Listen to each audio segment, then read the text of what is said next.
গতকাল বাংলাদেশ দল ইতিহাসের জঘন্যতম ঘৃণিত সিরিজ শেষ করে দেশে ফিরেছে। যদিও বাংলাদেশ দল দুই ভাগে দেশে ফিরেছে। প্রথম ভাগ গতকাল সন্ধ্যায় এসেছে, দ্বিতীয় ভাগ রাতে এসেছে। তবে যারা রাতে এসেছে তাদের এই তোপের মুখে পড়তে হয় নাই।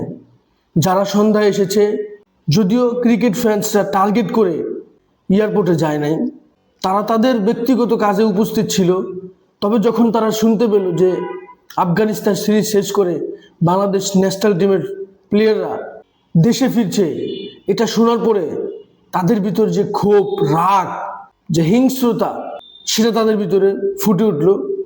এবং তারা যখন ক্রিকেটারদেরকে দেখলো যে তারা বের হচ্ছে, তখন তারা তাদের রাগকে কন্ট্রোল করতে পারলো না। তারা ক্রিকেটারদের সাথে অসদাচরণ করলো, যে আচরণটা কখনোই কাম্য না। তবে আমাদের ক্রিকেটারদেরকে কিছু বিষয় অবশ্যই বুঝতে হবে, খেয়াল করতে হবে এবং দায়িত্ব নিতে হবে। সেটা যদি ক্রিকেটাররা না পারে, সেক্ষেত্রে তাদেরকে তোপের মুখে পড়তেই হবে। কোথায় সাকিব, তামিম, মুশফিক, রিয়াদ, মাহমুদুল্লাহ, মাশরাফি, এদেরকে তো কখনো কোনো দিন ক্রিকেটের বিষয় নিয়ে তোপের মুখে পড়তে হয় নাই খুব বেশি। কেননা তারা যতটা শিক্ষার দিক থেকে এগিয়েছিলেন, তাদের যে দায়িত্ব, দেশপ্রেম এবং নিজেদেরকে দেশের জন্য উজাড় করে দেওয়া, সেটা তারা দেখিয়েছেন। যার কারণে তারা কখনোই এত বেশি ক্রিটিসাইজ তোপের মুখে তারা পড়েন নাই। তাহলে এখনকার প্লেয়াররা কেন পড়ছে জানেন?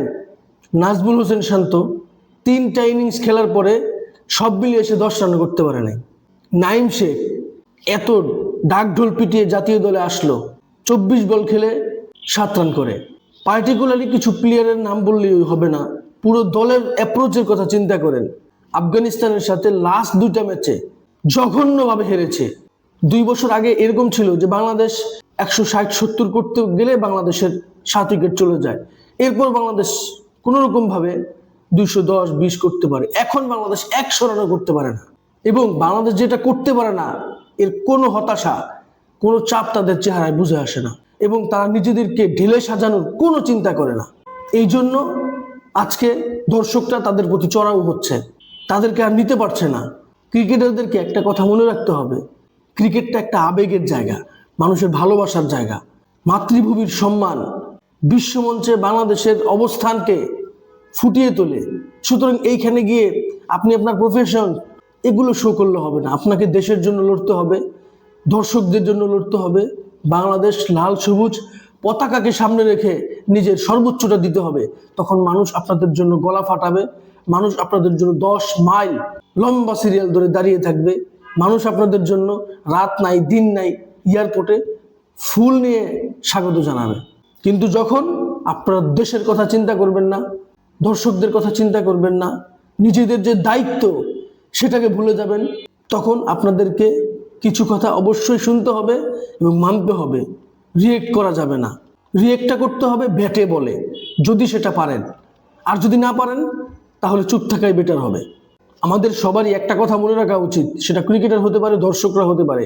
দেখেন, সাবকন্টিনেন্টে, বিশেষ করে এশিয়াতে ক্রিকেটটা ধর্মের মতো পালন করা হয়। সেটা ইন্ডিয়া বলেন, শ্রীলঙ্কা বলেন, বাংলাদেশ বলেন, পাকিস্তান বলেন।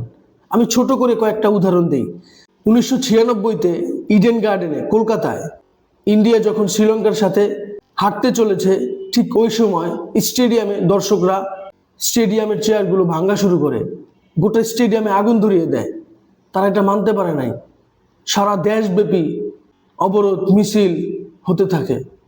এই ভারতীয় ফ্যানরা 2007 সালে বাংলাদেশের সাথে যখন ওডিআই বিশ্বকাপে ভারতীয় দল বাজেভাবে হেরে যায় এবং বিশ্বকাপ থেকে ছিটকে যায়, তখন ভারতীয় ক্রিকেটার সচিন তেন্ডুলকার, রাহুল দ্রাবিড়, এদের বাড়িতে পর্যন্ত আগুন দেওয়া হয়, কাউকে ছাড় দেওয়া হয় নাই। অথচ এরাই কিন্তু সচিনকে সচিন বানিয়েছে, রাহুল দ্রাবিড়কে রাহুল দ্রাবিড় বানিয়েছে। গোটা বিশ্বের কাছে এদের নাম সম্মানের সাথে বুক ফুলিয়ে মাথা উঁচু করে বলে। অথচ এদের খারাপ সময় দর্শকরা কিন্তু তাদের পাশে ছিল না। 2015 বিশ্বকাপে বিরাট কোহলি যখন খারাপ ব্যাটিং করে, তখন বিরাট কোহলি তোপের মুখে পড়ে, তার ওয়াইফকে টার্গেট করা হয়, আনুষ্কা শর্মাকে, এবং অবাধে ট্রোলিং হতে থাকে। অথচ বিরাট কোহলি ইতিহাসের সর্বসেরা ব্যাটসম্যান। আপনি ক্রিকেট খেলেন, আপনার বাজে সময় আপনি কাউকে পাবেন না। এই জন্য দায়িত্ব নিয়ে দেশের কথা চিন্তা করে 100% উজাড় করে দিলে তখন হয়তো আপনার ভুলেও মানুষ আপনার সাথে থাকবে। পাকিস্তান যখন 2007 সালে টি-20 বিশ্বকাপ হেরে যায়, তখন তোপের মুখে পাকিস্তান টিম পড়ে, দর্শকদের রোষানলের মুখে পাকিস্তান দল পড়ে এবং কোনো এক অজানা কারণে পাকিস্তানের তৎকালীন কোচ মারা যান। পরবর্তীতে বলা হয় যে পাকিস্তানের দর্শকদের এই উগ্র আচরণের কারণে তার মৃত্যু হয়। আমাদের পার্শ্ববর্তী দেশ শ্রীলঙ্কা, আমরা যাকে মনে করি ক্রিকেট নেশন, এই তারা 2018 সালে শ্রীলঙ্কা যখন খারাপ খেলে তখন মাঠে বোতল নিক্ষেপ করা হয় এবং একটা পর্যায়ে ম্যাচ রেফারি ক্রিকেট খেলা বন্ধ করতে বাধ্য হন। কোথায় আমাদের দর্শকরা তো এত বেশি করে নাই। আমাদের দর্শকরা শুধু এয়ারপোর্টে দেখেছে, কিছু কথা বলেছে, সেটা তাদের মনের ভাব, মনের রাগকে তারা প্রকাশ করেছে। যদি ইন্ডিয়া, পাকিস্তান, শ্রীলঙ্কার মতো করতো তাহলে তো আপনারা নিতেই পারতেন না। যদিও এটা অন্যায়, দর্শকদের এমনটা করা উচিত না। হ্যাঁ, মনে আবেগ থাকবে, কষ্ট থাকবে, রাগ থাকবে, সেটাকে আরো নিয়ন্ত্রিতভাবে প্রকাশ করা যেতে পারত। শুধু এশিয়াতেই সীমাবদ্ধ না। 2003 সালে সাউথ আফ্রিকা নিজেদের মাটিতে যখন বিশ্বকাপে খারাপ খেলে, তখন ক্রিকেটারদের পুতুল বানিয়ে পুড়িয়ে দেওয়া হয়। গোটা দেশে ক্রিকেটারদেরকে নিয়ে ক্রিটিসাইজ শুরু হয়। ইংল্যান্ড, অস্ট্রেলিয়াতে যখন কোনো ক্রিকেটার ফিক্সিং করে কিংবা দেশদ্রোহীমূলক কোনো কাজ করে, দায়িত্বহীন কোনো কাজ করে, তখন সেই ক্রিকেটারকে বিভিন্ন ধরনের ধুয়োধ্বনি দেওয়া হয়। সেটা চিটার হতে পারে, যেমন 2017 সালে স্টিভেন স্মিথ, ডেভিড ওয়ার্নাররা সাউথ আফ্রিকার সাথে টেস্ট ম্যাচে বল ট্যাম্পারিং করেন, যার ফলে তাদেরকে 2 বছরের জন্য নিষেধ করা হয়। ঠিক ওই সময় দর্শকরা স্টিভেন স্মিথ, ডেভিড ওয়ার্নারকে খুব বাজেভাবে তাদেরকে ধুয়োধ্বনি দেয়। সুতরাং এটা গোটা ওয়ার্ল্ডেই চলছে। তবে এশিয়াতে এর প্রধান কারণ হচ্ছে মানুষ ক্রিকেটকে ধর্মের মতো দেখে, সেটা ভারতে বিশেষ করে। তবে পাকিস্তান, ইন্ডিয়া, শ্রীলঙ্কা, এরা স্বাধীনতার পরে যদি সবচাইতে বড় কোনো সেলিব্রেশন থাকে সেটা হচ্ছে ক্রিকেট। এজন্য আমাদের দর্শকদেরকেও নিয়ন্ত্রিত হতে হবে, সেটা সোশ্যাল মিডিয়ায় হতে পারে, ফিজিক্যালি হতে পারে। আমাদের ক্রিকেটারদেরকে আরো বেশি দায়িত্বশীল হতে হবে।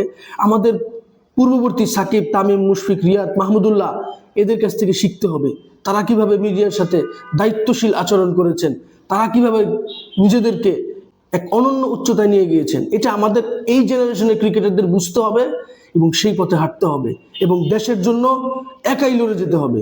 কে ভালো খেললো, কে খেললো না, এক উইকেট পড়ে গেছে, পরবর্তী উইকেটগুলো চলে যায়। একটা প্লেয়ার একটা সিরিজে কিভাবে 3টা ম্যাচ খারাপ খেলে। আশরাফুল, হ্যাঁ, মুশফিক, মাহমুদুল্লাহ, সাকিব, তামিম, এরা হয়তো খারাপ খেলতো, বাট এত খারাপ কখনো খেলতো না। একসাথে সবাই কখনো খারাপ খেলতো না। খুবই দুঃখজনক।